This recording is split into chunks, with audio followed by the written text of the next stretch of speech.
नमस्कार दर्शक बंधु ए जो रास्ता देखुंत ए रास्ता नवनिर्मित पीडब्ल्यूडी रास्ता जो रास्ता कि मोटेरू सीधा सलख बेहरा को संजोग करुच्ची आउ मोटेरू ढगा भितर थिबा गोटे स्थान रे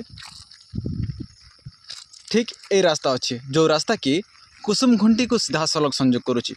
चलतु सीधा भिजुआल पर नजर पकांतु देखंतु रास्तार परिस्थिति आजिका समय मध्य एभली रास्ता देखिबा गोटे प्रकार संवेदनशील कथा गोटे प्रकार लज्जार कथा।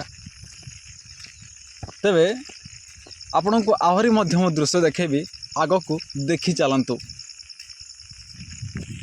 दर्शक बंधु ठीक एमिति एमिति गाड़िया आग को आपण को पाखापाखि 2 ରୁ 3 किलोमीटर देखा पड़ो।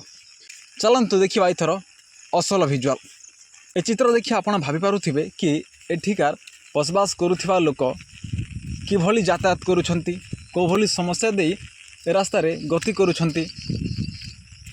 आगको अछि आ वर्षा 2 ରୁ 3 मास जदि वर्षार प्रथम लहर रे जदि एभली परिस्थिति ताहले आगको 2-3 मास जो वर्षा अछि किभली परिस्थिति हेबो आपण अनुमान करि पारुथिबे। तेरे दर्शक बंधु आजिका समय भी जदि लोक एभली दुर्दशा भोगुंट ताहले आमे कहवा क्या तेरे आशा करुच्ची ए वीडियो अधिक अधिक मात्रा शेयर करेंगे जेमिति कि सरकार पाखक पहुँचब आ समस्यार समाधान हेब।